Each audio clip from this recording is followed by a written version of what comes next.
নমস্কার বন্ধুরা, আজকে আমি ইলিশ মাছ দিয়ে আলু বেগুনের পাতলা ঝোল করে দেখাবো। তার জন্য আমি এখানে 4 পিস ইলিশ মাছ নিয়েছি।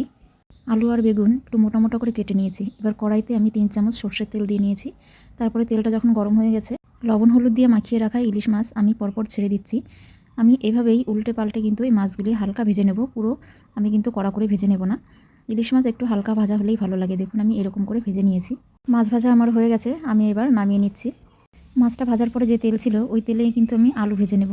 এখানে কিন্তু কাঁচা মাছও দেওয়া যায়, আমি একটু ভেজে নিলাম কারণ ইলিশ মাছের থেকে যে তেলটা বেরোবে ওই তেলেই কিন্তু আমার এই ভাজাগুলো হবে, আরও কিন্তু টেস্টটা বেশি আসবে।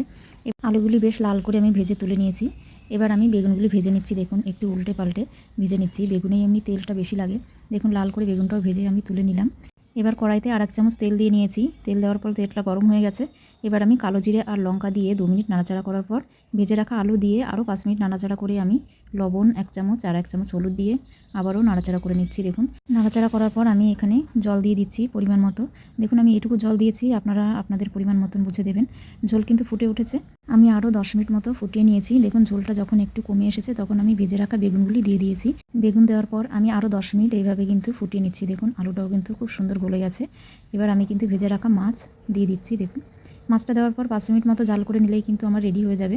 আমি একটু ফুটিয়ে নিচ্ছি। দেখুন এতটাও ঝোল থাকবে না, একটু কমে যাবে। 10 মিনিট জাল করার পর আমি দেখাচ্ছি রান্না কিন্তু হয়ে গেছে বন্ধুরা। এবার আমি নামিয়ে প্লেটিং করে নিয়েছি। তো আজকের এই আলু বেগুন দিয়ে ইলিশ মাছের পাতলা ঝোল আপনাদের কেমন লাগলো অবশ্যই জানাবেন বন্ধুরা। আর আপনারা কিভাবে ইলিশ মাছ রান্না করেন সেটাও জানাবেন। আজ তাহলে এই পর্যন্ত বন্ধুরা, সুস্থ থাকবেন, ভালো থাকবেন, টাটা।